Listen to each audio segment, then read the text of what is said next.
Now seating table 102 with Mike Supaninski, also known as Mike Supy. Welcome to the chaos.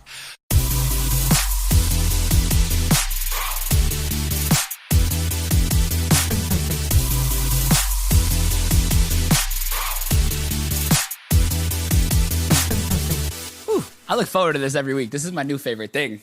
Welcome back. Today we have a good friend of the show's, a longtime homie, one of the best, nicest people you'll ever meet with the best energy, and one of the coolest people in the service industry. Mike Supy, what up, brother? Far too kind, brother. It's beautiful to see you guys. Couldn't be happier. It's so good. It's been a minute. Supy is smiling his ass off right now. I love it. Supy's always smiling. That's the thing about Supy. I've never seen this man. We've been in some shitty situations, the three of us, all of us individually. Like, I've never seen this man not smile at work. I'm in those shitty situations with you guys. You try to look at yourselves and not smile. It's a beautiful thing, man. It's a beautiful thing. That. So, appreciate that. Yeah, of course, man. I appreciate you guys having me. So, Supy, tell us a little bit about yourself, man. Like, how'd you get into nightlife, service industry? Man, service industry. Look, I was trying to get through school. I was trying to get into a credential program, doing the English major thing, wanting to be a teacher. And I got into the bar scene in San Diego, worked my way up, started in the kitchen. Loved everything about it, man. So, unfortunately, some medical stuff had us moving up to LA, and I was just looking for a bar job to get me through a credential program so I can go be a teacher and hang out with kids. So I answered an SBE ad one day, and I didn't know who SBE was. So I just kind of showed up. All right, here we go. Let's do this. And I walk up, and it is a parking lot full. And I got there on the early side, so I figured there's going to be a few people, but I'm going to be there one of the early ones. There's over 100 of the best looking LA fucking people, including Handsome Danny. He was already working for the company, but he was there. But I show up, and it's like the best looking fucking people I have ever seen in my life. And I legitimately actually turned around. Started walking back to my car, and I was like, all right, this is ridiculous. I thought this was some bar shit. This is some modeling shit. Like, we're in LA. I get it. It was, misunderstanding on my part. Shit happens. And I called my dad, and I was like, listen, apparently I'm here for a modeling thing. And I drove 45 minutes. He's like, just go. You're already there. Stand in line. And, worst case scenario, you just leave 2 hours later. So I was like, fuck it. All right. So I'm standing in line. And again, I'm born and bred in LA, and I've never seen people that look like that all in one place. And I get to the front, and I get in, and I decide right off the bat, my in is work ethic. Because I love you guys, and, I don't look like the guy from the Goonies, but that's not my in. So I walk up, and they pull me in, and it's, a couple people who I highly respect and got to know and love now who, looked at me, and they're kind of, what's your deal? And I'll never forget, the only thing out of my mouth was, I will work harder than every one of these motherfuckers that you saw before and after me, period. And that was kind of the platform I ran on. That's amazing. Man, I've never seen somebody work harder than this man, though. Like, I never appreciate you, man. It was, the one thing I can control, is just how fast I go and how hard I work. So I figured if I'm going to be on all your guys' level, gotta hold up my end. So that was my platform, and fortunately it worked. And then you started as a TSA, right? Oh yeah. So let me ask you this, because we had this conversation once before, and I'm sure we'll have it many times again. Did you have any idea what the fuck a TSA was? Thank you so much for saying that, because I thought I was the only one. Absolutely fucking no. I took the job not knowing. I got offered the job, and I was like, fuck yeah, absolutely. And I called my dad, and I was like, I'm a TSA. And he's like, great, what do you do? I was like, no fucking idea. It's like, I show up on whatever day they told me to and figure it out from there. Yo, I love that, though, where it's like, because that's the hustle of being in LA and trying to, it's funny, most of us get into nightlife for the whole sole purpose of, it's an end game for a lot of us. But then we don't realize, it sucks you in. But we all said the same thing, yo, fuck it, I just need a job to be able to pay my bills and stay in LA. I know me and Danny were both acting at the time, so it's like, this is perfect for what we were doing. It was perfect for you going to school and everything. But then you get sucked in. So tell us about how you kind of ended up, because now you're in it. You're still in hospitality, right? It's infectious, baby. It's in the blood. I'm not going anywhere. I had a very unique situation because I was looking to be a teacher. So I had already passed 4 out of the 5 tests to be in the credential program. I was super excited. And I was just, like you said, what's the quickest way to make the most amount of money in the shortest hours, off days. So it was working, and they started sending letters out to California teachers. I don't know if you guys remember this, about 10 years ago now. They started sending letters out to teachers basically saying, I'm so sorry, we can't afford your salary anymore. And they were just getting dropped left and right. And you guys know I've now been with my wife for a while, but at the time we were starting to plan our wedding and plan having kids. And I was totally good with the teacher's salary and, summers off and the whole deal. But the instability that I was possibly stepping into with teachers getting dropped kind of threw me for a loop. So that's when I kind of reassessed, and I realized, I was a few months into SBE. I was having more fun than I ever thought you could have at work. It was ridiculous. And I was already having fun working in the bar scene. And we'll talk about how next level it really went. But, I saw an opportunity to capitalize on something that I enjoy and that I'm good at. So that was really the turning point for me. I decided that this is what I love to do. I love taking care of people. I love kind of being in the mix. I love being at the party, but I love being the host at the party. So that was really it. From there on, everything became about hospitality and moving up and learning more and gaining as much experience as possible. So Mike, I wanted to talk to you before you get into like your end game. What club or what establishment did you start at for SBE with SBE, and what was your mentality then? And like when you were looking at everything around you, what were you thinking? Like one of your first nights there? It had to be a shock value, especially if you've never been in it before. And Soup, I love you to death, but you don't seem like the nightclub guy. Yeah, you seem more like a pub guy, smoke your weed. Yeah. It's a fair assessment. I would say accurate. And then you started at like what turned out to be one of the hottest fucking nightclubs in LA history kind of thing. Yeah, man. It shock value to say the least. It was Colony. It was part of the opening team at Colony. And man, I've never seen anything like that. It was like the shock value in the parking lot, but amplified times 1,000, because now it was in the work environment, full service, at night, guests, celebrities. It was the biggest red carpet thing I've ever seen in my life, just with the celebrities and the athletes and the money. And I mean, it's nothing like I've ever seen in my life. From day one, I think Daddy saw the look on my face, because obviously, I'm an active guy. I love to move around quickly, and I was running. But I was trying to be very professional, and I didn't know anybody, so I was just trying to kind of stay in line. And I'll never forget night one. I'm running around, I'm doing my thing, and if you remember Colony, it was built like a giant adult jungle gym. It was fantastic. They should have used it for that after the nightlife portion ran out. But I looked over one night and I see Danny like Tarzan fucking swinging through the whole fucking venue. I mean, literally from one side of the venue all the way to the kitchen on the other side of the venue in one movement without touching the ground. And I'm not gonna lie to you, that was it for me. Yo, that's a skill that I think like most of us, we look over a little bit, but like, we can move through a crowd. Quickly, and like I know the ins and outs. It's crazy how we can just get through a crowd. Well, and my hat's off to you, man. I'm 5.5 feet tall, so I mean, moving through a crowd has always kind of been my thing. We're not the same size, and you're swift, man. I give it to you. You trained me the first night when I started at Create, and I was like, fuck, I gotta keep up with this dude. So like, you were my introduction.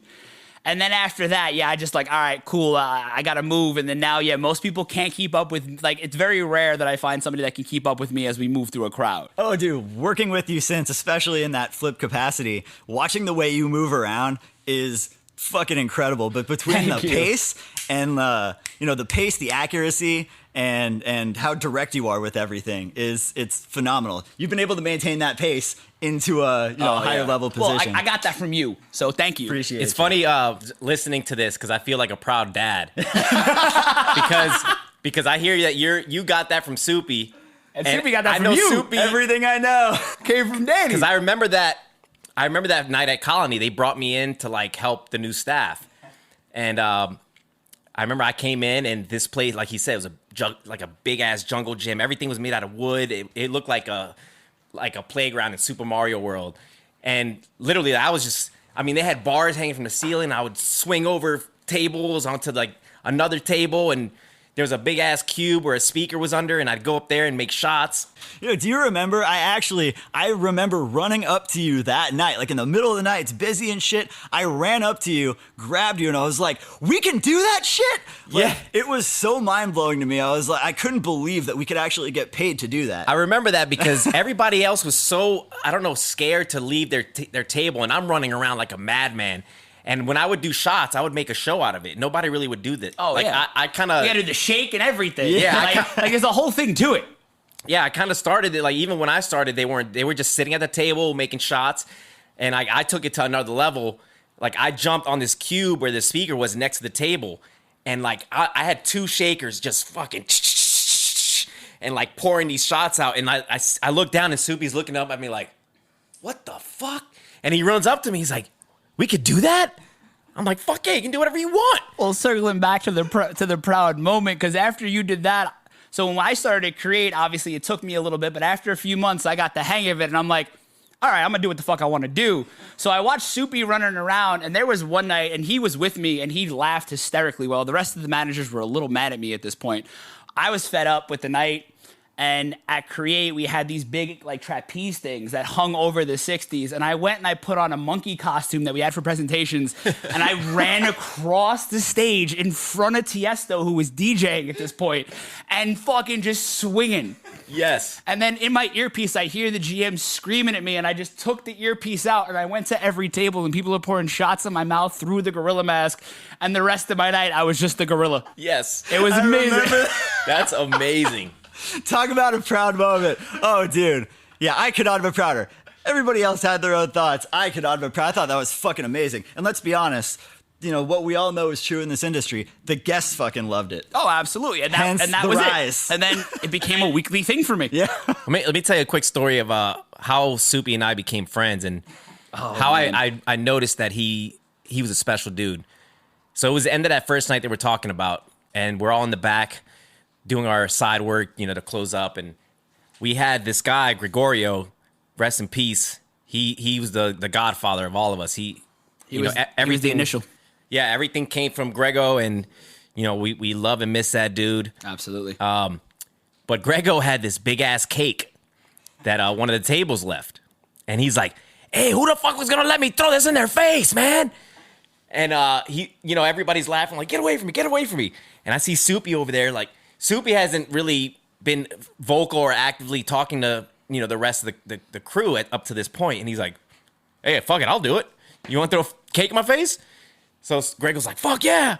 So, like, everybody's in the kitchen, and this cake is, like, 2 foot tall. Because you know those fucking cakes. Yeah, oh, absolutely. Tiered cakes. Yep. And Supy's like, oh, wait up, let me take my shirt off. So Supy's, like, in his boxer shorts. And Grego throws his cake in his face and smears it all over Supy's body. And the whole time, Supy has the biggest smile on his face. And I'm in the corner like, I fucks with that. And that night, I went up to him and was like, hey, man, you want to come to that after party? And that was it. Supy, let me ask, have you ever, like, and we've talked about this before, and this is something we always want to touch on, it's like, there is a mental toll that it takes on us. Like, it's a lot, but I really can't recall ever seeing you getting mad. And I know I've been pissed and walked off, and I know Danny's been pissed off at multiple things. And I've worked with you so many times. I don't think I've ever seen you angry. Like, did it ever take a mental toll on you, and was it rough for a point? I appreciate you, man. Yeah. And it's funny, as I progressed in my career, one thing that a lot of people that worked for me, you know, once I was in a general manager role, got to see, it became a thing that I was known for was, if I got to smile, you know, excessively wide, like that Black Dahlia ear to ear, it was usually like the wider my smile, the more psychotically pissed off I am. And I had to figure out that hospitality way of, okay, I'm now in a position where I'm not only in front of the guests, but I'm leading a team. So everything that I do, my attitude dictates everybody and the attitude of the building. So, you know, I very quickly had to kind of adapt that, but I'm glad you brought it up because, yeah, from a mental standpoint, I mean, when I would get home, I would always take it out on myself, but just the stress and the anxiety. I mean, you guys know me well enough. I smoke more weed than most people I know, and stay more normal while I do it than most people I know. But it's just, I mean, you guys understand the amount of pressure and just the environment you're in. And there's so many things that factor into it, including, what everybody perceives as being acceptable. You mentioned it earlier, you get so caught up in it that sometimes you don't even realize it until after the fact. Have you guys seen the movie Soul yet? Oh Yeah. yeah, amazing movie. Love that movie. Amazing movie. The scene I always think of when I think about, my nightlife career is, after he has his big performance with Dorothea Williams, it goes off and he's standing outside and there's just that moment of, everybody's gone. It's nighttime, everyone's gone home. The lights are off. And it's kind of that, what now? And it's tough to come off of nightlife because it's such a high in and of itself. Let alone the things that happen while you're working in nightlife, that coming off of it, it really takes a toll on you in a lot of capacities. When you're working in it, after you come out of it, the stuff you do, the things you get caught up in, it just, it really does. And everyone deals with it differently. I appreciate you, saying I'm always smiling. I always try to. But no, it's a very different battle up here, and I know you guys understand. But that. yeah, and like one thing, I mean, you've been with me through some of my darkest moments in nightlife. It's that we didn't get a chance to really be honest about it, or like we weren't. The show goes on regardless. Like I don't think people realize that the festival or the nightclub is about to burn down while you're partying, and you have zero idea. That's real. It's real. And on the outside, like I have to keep the smile on, I have to keep the persona, but on the inside, I'm crawling in my skin and I'm ready to have a mental breakdown. And that's one of the big reasons why I started my foundation, is because like that's not okay.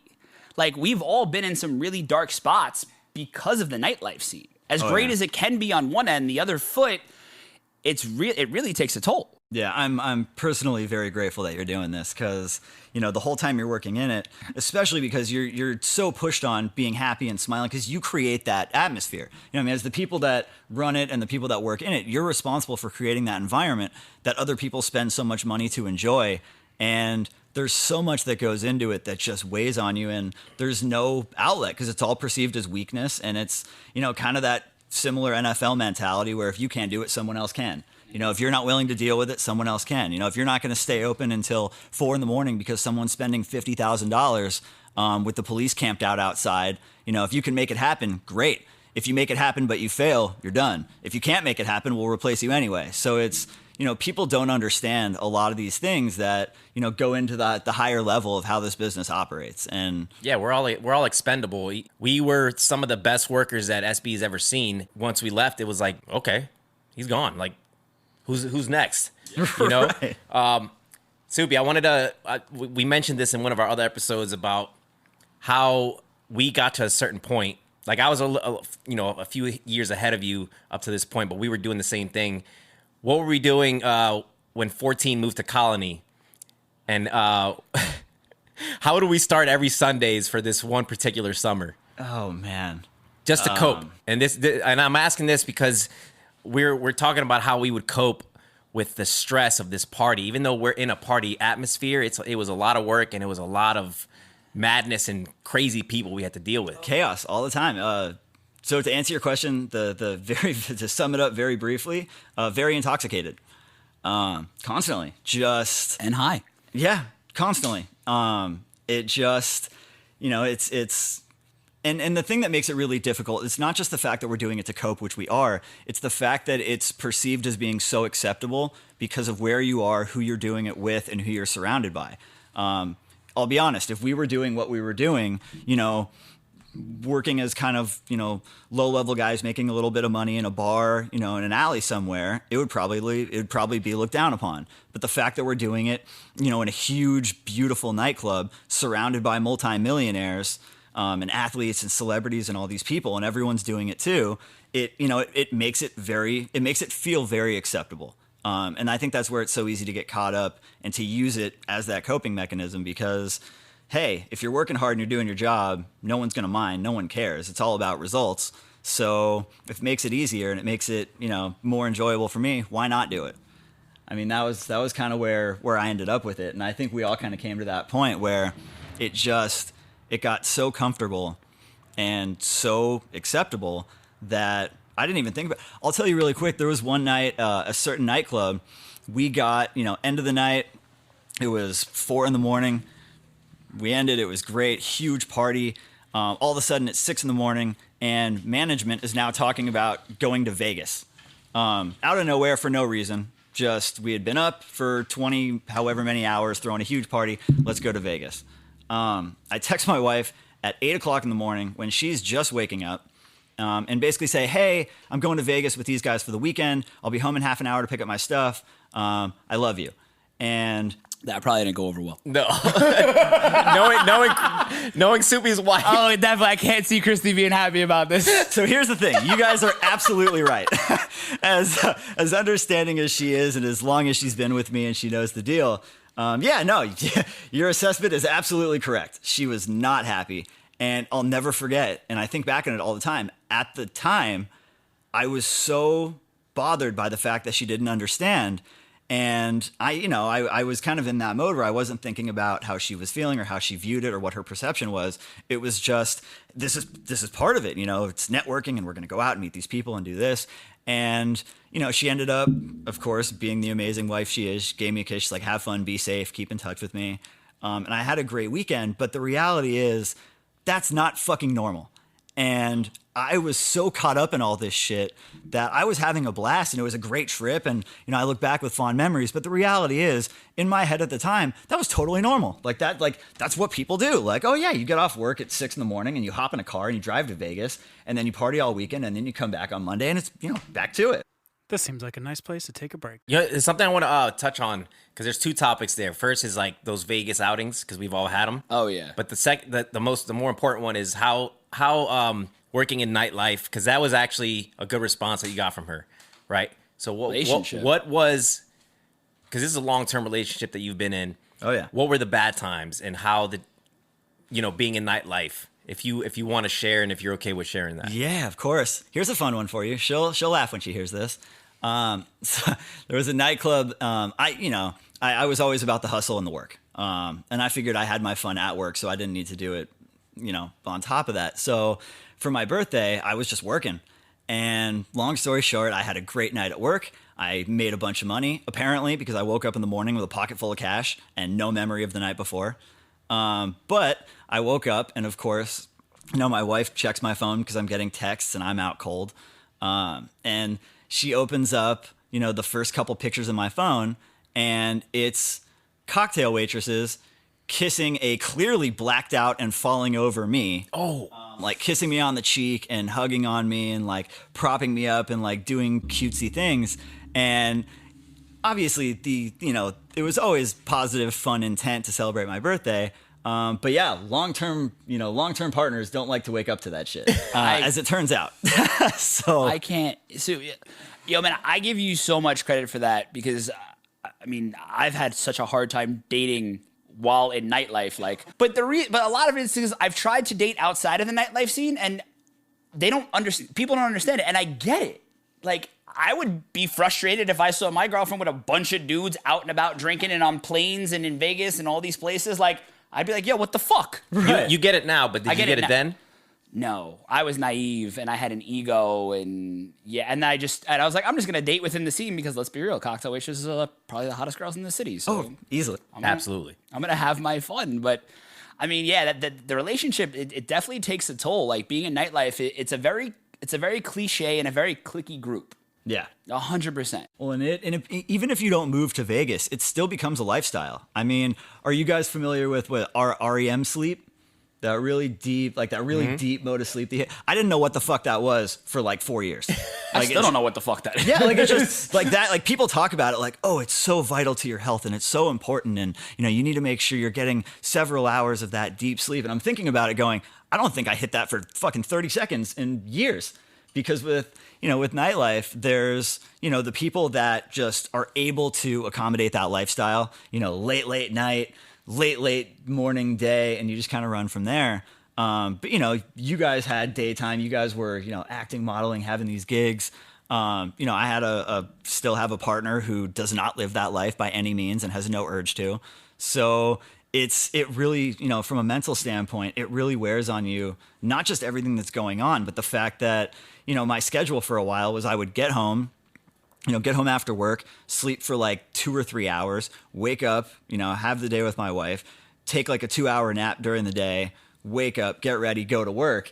And it's like you're getting hours here and there, but you're not even getting, the necessary sleep required to function like a normal human being. So it's like you factor all this in with, you know, the different coping mechanisms and all the crazy stuff that happens. And it just, it really does spin you out super quickly. And I never understood in the bar scene where people would, you know, where people would spin out and have these issues so quickly. But, you know, as I moved into nightlife and saw like the upper echelon of it, I mean, I can't tell you how many times I've seen people that end up in, you know, AA and rehab and, you know, worse, unfortunately. And it takes so long to get to that point because at the time you're like, okay, I slept till 4 p.m., but I made $700 last night, so who cares? It's acceptable. Like, It's acceptable, yeah. Exactly. Especially when, let's be honest, you're up till 4 a.m, you made $700, but you're spending it with, you know, a uber successful businessman who's worth, you know, hundreds of millions of dollars. I mean, let's go a step further. We were working the 14 parties in Greystone back to back. I'm going home with about $2 to $3 grand in my pocket sometimes for 2 nights of work. Yeah. I'm gonna do whatever the fuck I want. Oh yeah, and having fun. Yeah, like And I don't know about you guys, but I would make that money and it'd be gone in like 2 to 3 days. I don't know how, but I would go back to work and be like, "Wait, I didn't know, just make like $1,000 2 nights ago." Well, we were also in our 20s. We'd spend stupidly and like, Yeah. we live in LA, so like, yo, man, we party. But the coolest thing about nightlife though, and the family is that like, we get to go to all these hottest clubs. I don't think I've ever spent $1 in a night. Right. Like ever.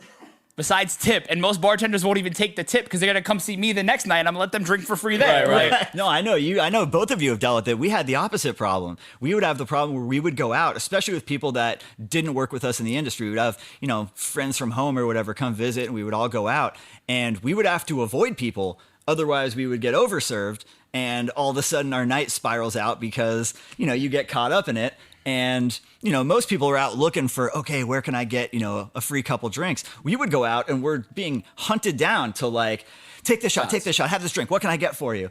And I mean, we ended up running into, you know, the opposite issue. And I think, again, that's part of it is you become friends with everybody. You know, everybody can hook everybody up. So it becomes this unbelievable cycle where it's super fun. Yeah. I'll never take away from that. It's super fun, but it gets really hard to kind of keep a grasp on. Isn't it amazing that we talked about when we first got to LA, we were trying to get into clubs and it was impossible, to working in the nightlife industry, working our way up, getting known, to being able to get in anywhere. And then towards the end, it was like, fuck, I gotta go out again. Like, I gotta go to that club, that bar. Like, it became like such a task. Oh yeah, I know. This dude felt that way about the biggest party in the world. Oh man, I used to hate it. But like, but it got to a point where like I would go to some of these outings and I would show up in like sweatpants, flip flops, high socks, and like a basketball jersey and a backwards hat. I'm like, they ain't gonna let me in like this, but they still let me in. It's Los Angeles. Like, you can show up like that and be like, oh, he's cool. Yeah. He's edgy. But like, he's got his flip flops and socks on. Like, everyone, like, there's people come up to like, you must be important to be in here like that. I'm like, yo, trust me, I'm not. I'm not that important. Yeah. One of my favorite clients used to come in like Birkenstocks and shorts. Birkenstocks and basketball shorts. Every time. Oh, every time. At all. I want to touch on something because there's a difference in nightlife when you're on the TSA bartender side and management. And all three of us here started as TSAs, bartenders, and then we all evolved into managers, directors, GMs. Like, it's definitely taken. So, Supy, like for you, what was the biggest difference in that transition? Oh man, responsibility. For me, it was all responsibility. Everything in the TSA world for me was fun. Because at the end of the day, being responsible for, you know, a section or a couple tables was a cakewalk. And that's part of the reason I was able to have so much fun and run around and do all those things. So for me, it was, you know, taking on the responsibility of all of a sudden, you know, when something goes off, you're the one who's responsible, and you're not responsible for, you know, a couple tables and some bottles. You know, you're responsible for the entire entity and everything that goes on inside. And you guys know the liability with nightlife. I mean, how many times did we have to call, you know, paramedics, and people are getting, you know, stretchered off to the side, and you got to keep the party going, but keep everybody safe. And it's a balancing act like nothing I've ever seen before, especially when you factor in, you know, all these variables that I feel no other industry really has to deal with. So yeah, the responsibility of balancing all of those things, you know, along with obviously the money, you know, your staff, your guests, it's, you know, it's a lot to take on, and it's a lot of fun. But when you're having all of that fun and you're overseeing people that you know are having the fun that you used to have and making sure that you're able to kind of keep everybody, having a good time, but wrangled in and not going off the deep end. So, for me, it was always the responsibility level. Yeah, I remember making that transition. That's when all the fun ended for me. Oh, absolutely. Like even when they just You put it perfectly. I mean, before they made TSA leads, that was not a position. Like it was Jason Ellison. Grego was a TSA lead, but he wasn't actually given that title. We just knew that he was the lead of everyone. Right, the Godfather. And then with Greystone, they were like, okay, you and Supy are going to be the leads of Greystone. And I remember when that happened, I don't know if I started power tripping or I think I know what it was. It was that I expected everyone to work at the level that I was working. Yeah, man. And when they didn't, it pissed me off. So absolutely. I stopped having fun because I felt like I was a general, like cracking a whip. Like, why aren't you working as hard as me? and I stopped enjoying myself. I remember now that I started going into this like asshole shell. So by the time that we opened Emerson and we became the leads there, I was completely bitter from the previous experience that I told Tableman that I was walking to work. Remember how close I lived to Emerson, Supy? Oh, yeah. And I would stop at a liquor store and fill my pockets with airplane bottles just because I was like walking into this shit show that I didn't want to be in. Oh, man. I would just get so frustrated because, like you said, I was the lead over at Create, and when certain people would start, like you get some guys who are coming in and they wanted to have more fun, and it's like and Supy can tell you, I did whatever the fuck I wanted because I was able to take my tables, your tables, and the third person's and still get it done before you could. So same way, I'm like, bro, keep up or get the fuck out. Right. Like, why am I splitting my tips with you if I'm doing your job? Yeah. So I had that ego, and I mean, Supy knows this. I definitely fuck with some people, and I feel a little bad about it. Yeah, I mean, in the moment, like, you get the testosterone rush, and that ego does come into play. Yeah. And it's like you're in a jungle. There's a food hierarchy, and you're like, we were the lions, we were the kings of the jungle. So when we saw a fucking gazelle like meagerly walking around with a bucket of ice, we slapped that fucking bucket of ice. Move your ass. Oh, yeah. No, we used to get so frustrated and so on top of people, but you nailed it dead on the head. You can't teach that work ethic. No. And I remember my frustration, it started there. And for me, where it really set in, I hit that kind of same point you were talking about, was when I was managing at Create and I finally got that bump up. I was super excited. And, I was working with Bart again, who I love. And, Bart had been, making his way up, doing some checkouts and stuff. So I got in and I was super excited. And the GM just kept relegating me to, running around and doing shows. And I was basically just simply put in charge of, run the floor, do the shows, keep it simple, do that stuff. And I just came to a point where I was kind of, okay, I can't, I want to take on the responsibility because if I'm going to move up, I want to do it and really take on that role and move into something where I can grow. And now I'm being handicapped by not only the people that, we were talking about that we can't seem to, motivate under us, but now, there's somebody above me who's completely handicapping my ability. So, I mean, I came to a point similar to the airplane bottles where I would walk up to the service bar, get a water bottle, chug the water bottle, hand it back, and then get the water bottle back again filled with not water. And then, Every time. yeah, and then, I mean, tables knows. I would walk around the club all night with that water bottle glued to my hand, and I can only imagine that everybody either A, knew the deal and just didn't care because I worked super hard, or B, figured I was just the most hydrated motherfucker in the game, and that's how I kept running so fast, was I was always like completely hydrated and feeling good. Hey, quick, let's tell the people who haven't worked in nightlife. Let's tell them the water bottle thing, like and how you would go home and there'd be all these water bottles, and I don't know about you guys, how many times have you woken up in the middle of the night thirsty as fuck and you reach over and grab a bottle and it's Tequila? Oh, Yep. Funny Yeah. story. A dear friend of all of ours, who we all know and love. I will never forget. There was one night where I'm finally giving the handoff. I'm doing checkouts. I'm in the office. I got my water bottle in front of me and I'm running through. And one of our co-managers was really ill that night, but was we all had to do what we had to do. Pushing through. So he's struggling the whole night, but pushing through. It's the end of the night. And he runs up to the desk, grabs the water bottle, chugs it, immediately runs outside as he's cussing me out, throws up for like 10 minutes, comes back in, and I'll never forget, it was probably the most pissed off I've ever seen him. And I couldn't help but laugh because he's screaming at me. And I look at him and go, hey man, you know where we are. Why on earth would you pick up a water bottle that isn't yours and that you didn't have in your possession the whole time? It's like luggage at the airport. Get your shit together. Right. Like, we all know what it's about. So, Yo, I gotta say, like, so when I started when I was at Create a couple months in, Supy and Bart became my managers, and for me, that was probably the worst and the best thing ever, because I learned all the bad tricks from them, but they also knew, like, okay, you're on our level kind of thing. You can run like we can run, so we're just gonna let you do what you want. So it's because of Bart and Supy that my ego went through the roof, because they just enabled me. You were trained well. They're like, TSAs belong to you. I'm like, oh yeah? Okay. As Danny sniffing his water bottle right now. But like, I learned so much from him and Bart, and then my other buddy, Chris Kim, who was my GM at another spot that I worked. And when I moved into management, I didn't do it in nightclubs. I took a jump and went into the festival circuit, which is a whole other fucking animal. wild. And one of the wildest times is, like, I had EDC Vegas, which is the biggest festival in the world, and I have 3 decks. 100 tables on one deck, 50 tables on another deck, 25 on another. I'm like, shit, this is the biggest thing I've ever done. I need a team. I need good managers. Let me call Bart and Supy.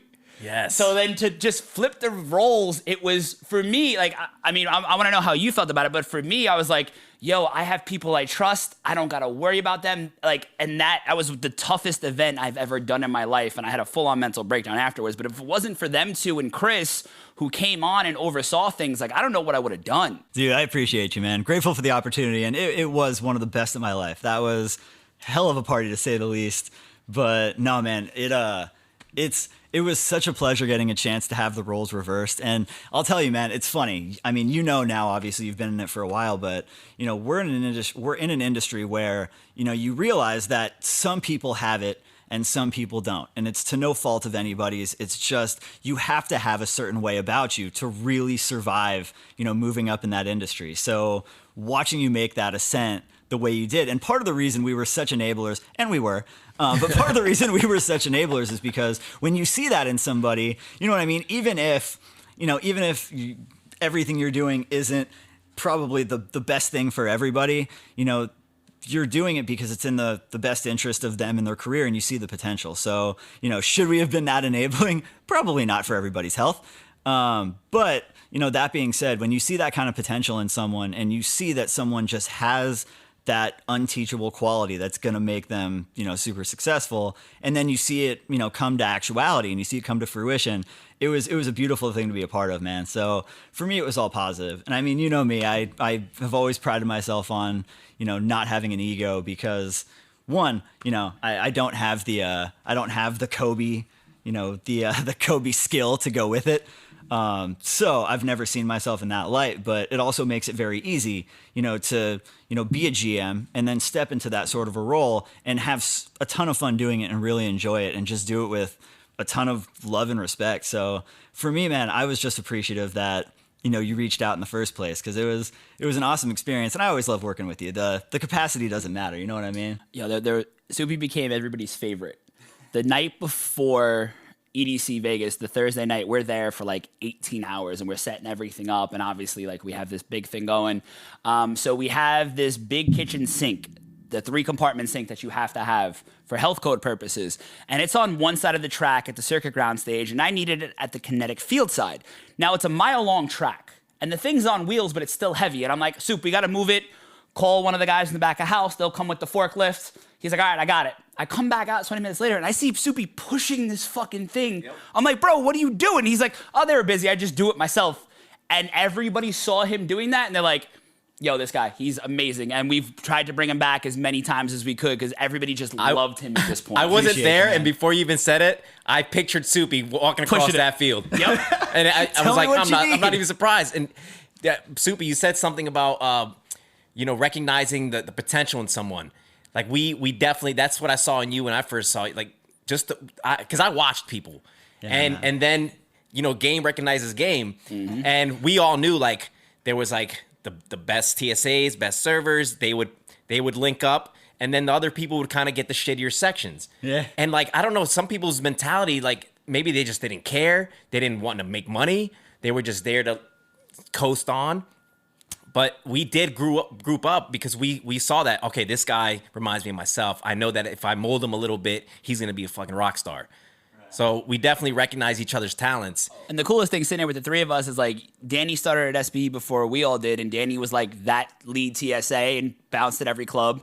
Then he passed that on to Supy, and then when Supy moved up to management, then he passed that on to me. And like I remember there was a lot of issues in the company because they didn't want TSAs bouncing around and cocktail waitresses. They wanted you to stay at your venue, but somehow the three of us and a few other guys were given the pass. Yeah. We were like, I worked at every venue. Like I was working 5 nights a week, but at a different club every night. Yeah, and everyone's like, yo, what the fuck? And I'm just like, sounds like a you problem. Yeah, I mean, if we could just describe it like it was, we were the all-star team. Yeah. There was the all-star team of SBE. I mean, it was maybe 10 people that could just, there was bartenders, managers, TSAs, even bussers and dishwashers. Yeah, big time. Like I want to give respect to, everybody else that worked. Oh, Padrino? Yeah, Padrino's my dude, man. I mean, I would love to get them in, one of them in here. Oh, and absolutely. Because honestly, like we had a lot of fun, but we also worked our asses off, and everybody who had a role worked their ass off, and we recognized it, and they were part of the all-star team, and they got treated well. We were really like family, and that's why I really liked working 14 so much, because it's like that was the party. That was the party that everybody went to. That was the potential to make the most money, and we all made so much money because it's like you picked the all-star team. You took the best people from each club and put us all together, and like, yo, those squads, you didn't have to worry about nobody pulling their weight. Right. Yeah. Like you knew you all got my back. Cool, we got this. It wasn't like, oh, I have these 3 tables. Now we're all working together. We got this. Yeah, man. It was that rare combination of everybody had the work ethic, but it was also a group of people that had the work ethic and had that ability to just, like I always joke with everybody, FIFO is always the acronym for like first in, first out. It was always figure it the fuck out. And we had a group of people that did it better than anybody. Yep. You know what I mean? It didn't matter. I remember we did 14 on the beach at Gladstone's. Oh, and yeah. Conceptually, amazing. Like conceptually was a great idea. And the execution ended up being amazing. Everything in between was the fucking most psychotic thing I've ever taken part in my life. I remember being out because you and Bart were running it, and you guys brought me out to be the lead TSA, and I remember looking around like, yo, fuck this. Because we didn't even have the staff though. Like we kind of put it together last minute, and it was me and Mac, and then we had a bunch of random TSAs, and I had a section with like one of the biggest spenders because he requested me, and you and Bart are like, yo, you gotta be afloat because you gotta handle all the shit that's not being done. I'm like, fuck you guys, man. Dude, it was a mess. But because we had, those core people, because we had you, and we were like, okay, perfect. We don't have to worry about anything that he's got. Now we got to go put out this fire. I mean, it ended up being wildly successful, but I mean, there's no way that most teams could have executed something like that. Everything was on the fly. Everything was figured out in the moment. Everything was, where are we going to put this? There's no room. There's no storage back here. Half the stuff is still rusted over from the time that they had that huge. A while ago. Yeah, they had the water come up from the ocean. It was just. and a lot of that stuff, it roots back to 14 because to explain, 14 was a summer party, day party, and it wasn't like a building that said 14 on it. Like we would literally have to come in and set up a club from scratch, bring in the tables, bring in the shot trees, set up the seats. Like everything had to be set up from scratch. So we were, by, I don't know, year 5 of at 14, we were experts at putting together a club in a matter of 2 hours. Yeah. So we could do that anywhere. And I'm so glad I learned that because that's what the festival concept is on the Sky Deck. We literally build a club and tear it down within 3 days. But the one thing that I don't think most people will relate to or understand is that when it comes to a nightclub or a festival, there are so many moving parts that have to align. Like, you need to have reliable people. I need to make sure that the host and the podium are seating people in the right spot and they've relayed it to the cocktail server, that the cocktail server relays it to me, that I get it from the bartender, that the bartender can talk to the bar back, that the GM knows what's going on. There is so many moving parts that it's just, there's so much to keep up with. And you got to trust the people you're working with in nightlife. Yeah, that 100%. You've got to have that trust. I'll never forget Greystone. We had the dog pound out, and we had them all set up, packed. And you guys know that night it was like 12:45, 1 in the morning, because that's typically when it like really ramped up. And the guys are literally up in the DJ booth and they realize that there's no wireless mics and they want to perform up on the catwalk where the dancers are, like above the DJ booth. So I run in the kitchen and I see, management there and everyone's not panicking, but it's that very high level, what the fuck are we going to do right now? And it was when I was at TSA and I just shouted out, I was like, hey, we have a wireless system at Emerson with 2 mics. You want me to run and grab that shit? And they looked over and they're like, yes, fucking go now. I was like, okay. And I, ran to Emerson. I'm like running through this pitch black nightclub with someone else's keys, using my cell phone light, trying to find shit. And I don't know anything about anything related to DJing, technology, wiring, mics, none of that shit. So I just grabbed everything that I see that looks like it's microphone connected. And he ran back with it on his back. And I fucking run back into Greystone with all this shit. Down La Cienega again. Yeah, I'm running down the street because you're right, I couldn't park. So I park probably, I'm coming running down the street with all this shit. And I come running through the kitchen. And I'm not thinking about anything. I run to the kitchen. I don't see anybody in there. So I just run into the DJ booth.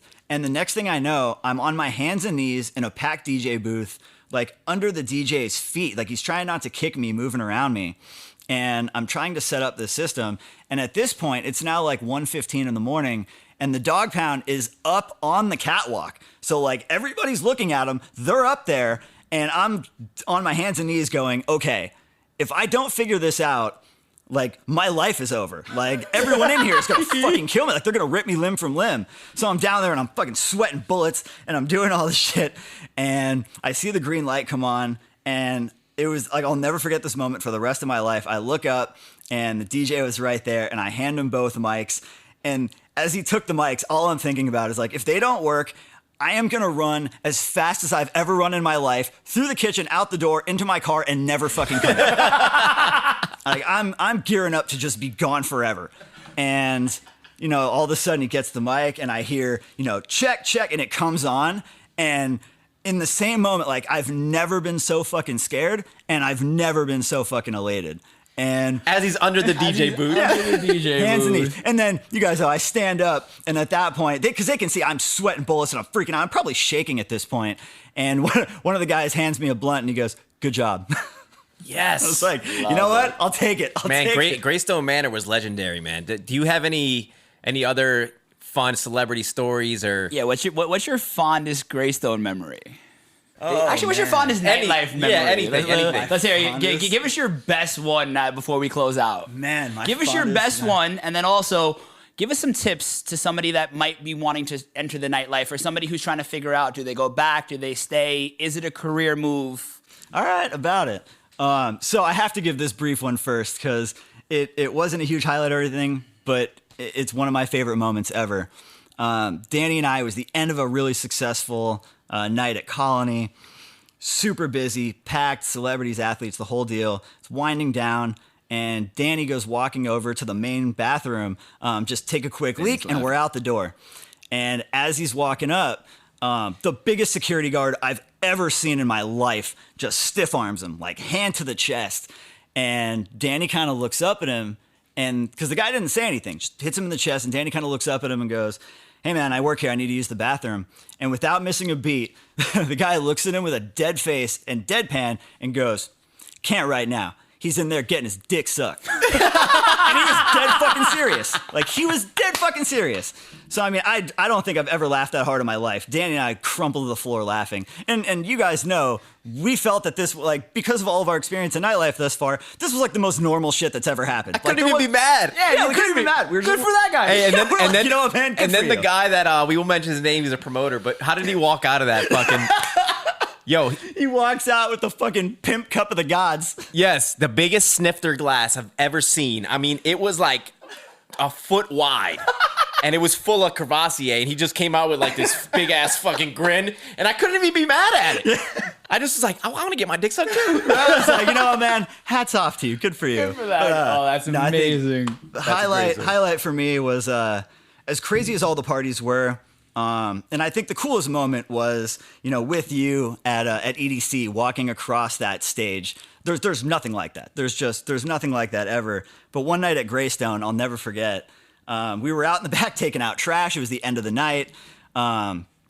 people are smoking cigarettes, we're bagging up trash, and Snoop Dogg comes walking out the back door by himself, and we literally watch him light a new blunt with his current blunt, which isn't even burned out yet. And he lights the new blunt and then starts puffing on the new blunt, flicks the old one, and comes over and stands in a circle with us. And he's just talking to us, which is the first time I learned that the Snoop talk is absolutely fucking who he is and how he talks. Like, there's no part of that that's a fucking act. But we're out there, and, he's smoking, and he offers the blunt up. Obviously pre-COVID, where this wasn't a huge concern.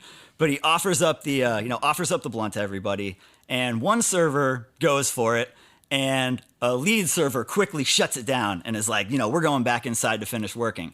And the TSAs are still out there. And he looks over at me, and the promoter was standing next to him. And the promoter recognized me from what Danny mentioned, the Shot City moments where we would get out there and do crazy shot shows. So the promoter looks at me and goes, "My man right here does."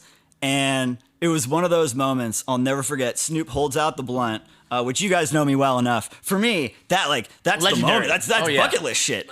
Like, who else are you going to smoke weed with? I'm 35 years old. He's the dude. So, he comes over, hands the blunt. I looked right in the camera. I knew there was a camera right there. I looked right at it. And it was early on in my career before I had, very fortunately built up the reputation that I did. So I'll never forget. I took the blunt. I looked in the camera. And I'm sure they saw this if they looked. I actually shrugged my shoulders as if to I guess I'm going to lose my job, but it's for some cool shit. And I fucking took the blunt, hit it as hard as I've ever hit a blunt in my life. Did you gave cough? it back to him. Oh, I fucking coughed my lungs out. I looked like I had never smoked a day in my life. That's Snoop weed. Oh, that Snoop weed, that Snoop blunt. Dude, it destroyed me, but I'll never forget. He took it back and he's like, "All right." And he fucking gave me one of the, brought it in. And he's like, "You guys have a good night." And there was a moment there, I swear to God, I was totally okay with being fired. I was worth it. Yeah, I looked in the camera and I was like, you know what? Fucking worth it. I'm going to tell this story forever. I got fired because I fucking smoked with Snoop Dogg. But hey, I got to smoke with Snoop and keep my fucking job. Yo, before you close out, it's funny because I don't know. I think everybody has a Snoop story. I don't know. Oh, we all have a Snoop story. But I had a Yeah. My Snoop story wasn't as cool. I was working his table, and I don't smoke weed, so I was kind of staying away because I was getting a contact high. And I had to get his table, all their juices were just empty. So I had to go replenish the juices. And I remember he had his ring of security guards around the table, and they were they wouldn't let me in. So at one point, I literally got on the floor and crawled in between the guy's legs to get to the table. So I'm on my belly, reaching up, getting this contact high, looking up. The Snoop Dogg is looking down at me like, "Who the fuck is this dude?" And I'm like, is this my life right now? And I crawled my way out of there and went back and started drinking. This is what it is. Yeah. That's what it all comes down to. That's a great story. So, Sue, what advice would you have for somebody right now? I mean, so listen, I'm at the point personally where, I'm always about, experimenting if you have the opportunity and seeing, what's out there. But I've also come to find in my own experience that, with hospitality, it takes a very unique person. It really does, because it's not just the ability to do it. It's the ability to do it, to deal with all the bullshit and to love it, which it really takes a lot. But if you're that person, it's not the easiest road ahead, but everyone's got their own difficult stuff to deal with. But, if you really have it in your DNA like that, I feel like it's not something you can turn off. You can channel it into something else. And I always want people to do, whatever they think is best and take whatever opportunities they see fit and, see what works and what doesn't. But I feel like hospitality is one of those things. If it's in your DNA and you truly love it and love people and love taking care, it's going to be tough to go back to, as hopefully we restore a little normalcy in the world. But, hopefully it'll come back stronger than ever. And I know that it will, because the people that are going to be driving it, are those people that just never say die, that just love it more than anything else. And you guys know, I always skew the ratio. I always said, I think as I managed more, it got more and more dramatic. It went from it's 60 fun to 40 difficult. And then it was 70-30, 80-20. I think the last time I told someone it was 95 difficult and 5% super enjoyable. But if that 5% makes it worth it, that's in my heart, that's what you do. I mean, and you know, for better or for worse, I'm one of those people. You know, it's a tough industry, but you know, you love every second of it, and the experiences you get. And I'll be honest, man, you know, the people that I've met, you know, that's everything to me. The fact that I'm sitting here in front of you two guys right now, you know, because I, you know, worked in this industry is something I always think about. So, you know, it's tough, and fortunately, because of people like you and what you're doing, you know, hopefully mental health can be, you know, a part of the you know, a part of the lexicon in nightlife and in hospitality in general. But yeah, I mean, if it's really in your DNA and you're one of those people, I mean, full storm ahead. We're gonna need all those people to get everything back and moving. So Appreciate you, Soup, man. Yo, it's so great to have you here. Soupy, thank you so much. Love you, amazing. Soup. Appreciate man. you guys. You Love you. definitely changed a lot of people's lives, and we're happy that you're in our lives. Seriously. Absolutely, brother. Appreciate you. Feelings Yo, appreciate mutual. everybody. Thank you for listening. Tune in next time to hear more about the chaos. Yeah. Thank you for listening to this week's episode of Chaos Control, hosted by Mikey Tableman and Danny J. Gomez, producer and audio engineer Nick Dewar. Please be sure to like, subscribe, and leave a review on the Apple Podcast app or wherever you listen to your podcasts. Join us next week for more chaos.